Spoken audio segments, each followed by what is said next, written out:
ఒకప్పుడు ఏ మతల పంపాలన్నా సీదా మనుషులనే పంపేది. అటెనక పావురాలను ఆడకం చేసిండ్రు. అదైనాక ఉత్తరాలు రాసుడు పెట్టిండ్రు. కొన్నొద్దులకు ల్యాండ్ ఫోన్లు, అటెనక మొబైల్స్ ఫోన్లు, ఇక ఇప్పుడు స్మార్ట్ ఫోన్లు ఆడకం చేస్తున్నారు. రేడియో పోయి బ్లాక్ అండ్ వైట్ టీవీలు, ఆటిని దాటుకొని కలర్ టీవీలు, ఇక ఇప్పుడు ఎల్ఈడి టీవీలు వచ్చినాయి. అంటే దినామింత టెక్నాలజీ పెరుగుతూనే ఉన్నదన్నట్టు. టెక్నాలజీ ఆడకం చేసి అంతరిక్షం పోతున్నాయల్లా గీ ముచ్చటైతే జరంత చిత్రమైందే కాదు, బుగ్గులు పట్టించే సుతా.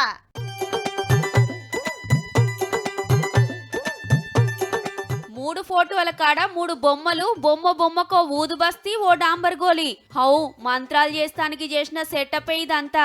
ఏడనో పల్లెటూర్లు అనుకునేరు. హైదరాబాద్ లా గీ మోతేవారు నడిపిస్తున్న కథ.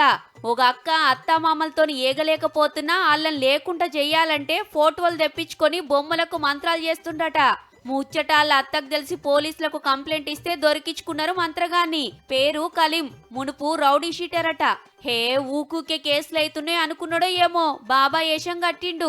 ఇప్పటిదాకా ఎంతమంది తన ఎన్ని పైకం గుంజిండో పోలీసుల మర్యాదలు తప్పించుకుంటానికి ఏ మంత్రం వేస్తాడో మరి. కానీ ఈ కాలంలో కూడా మంత్రాలు మాయలంటే ఇంకా నమ్ముడే చిత్రం ఉంది పో.